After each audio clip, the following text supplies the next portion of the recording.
you all for taking the time to come listen to my speech on breastfeeding. This is an informative speech. So the World Health Organization recommends breastfeeding for 2 years and beyond. This may seem crazy because most people think that babies should only be breastfed, when really they can be breastfed much longer than when they're tiny. Breastfeeding rates continue to rise in the U.S. among infants.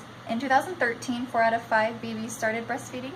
And then by 6 months, half were still breastfeeding, and then by 12 months, a third were. So those rates are dramatically increased. I've done a lot of research on this subject. I'm a nurse, and I also am currently breastfeeding my first child, so it's kind of my background.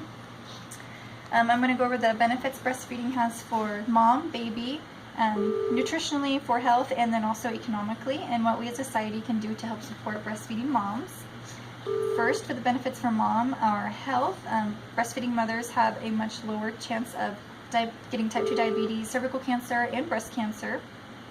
Economically, families who breastfeed can save $1,500 to $1,200 a year in formula, and also the U.S. could save $13 billion annually just because breastfed babies seem to be healthier, less going to the hospital less, and there's much less claims, fewer time off, sick children, and higher productivity. So it's a pretty big number. Benefits for the baby, obviously it's optimal nutrition. The first milk that comes out is colostrum, and this is very rich in nutrients and antibodies to protect babies. And then by about the 5th day afterwards, your milk matures to actually look more like regular milk. And it has just the perfect amount of fat, sugar, water, and protein for your baby as they continue to grow. And also children who are breastfed for at least 6 months are less likely to become obese later in life. Protects them from infections, illnesses, including diarrhea, ear infections, and pneumonia.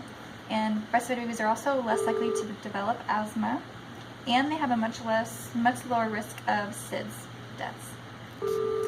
How others can help moms is friends and family, also just supporting moms and encouraging them, taking the time to educate themselves, employers for having lactation programs, and for having a clean place for the mom to breastfeed or pump while they're working, and for establishing paid maternity leave for employees.